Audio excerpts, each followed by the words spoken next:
એ ઝાલમેરનો છે ને એમ કહેવાય ગઢ કહેવાય અને એના કાંગરાની ઉપર મારી મામડિયાની આવડ તોગડ જોગડ ખોડલ મારી વિજબાઈ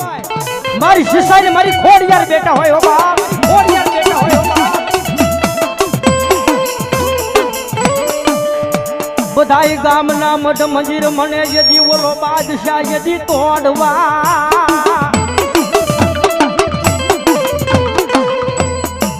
ગામની માલિપા દેકારો મસીજો ભાગો ભાગો ના અવાજ થવા બન્યા અને મુગલ બાદશાહની ફોજ ઝાલમેરની માલિપા કોઈ બારું નીકળે નહીં અને એની માલિપા મુગલ બાદશાહની નજર ગઢના કાંગરા ઉપર પડે બાપ અને તેથી એના સિપાહીને કે એના સૈનિકોને કે હાંભળો હાંભળો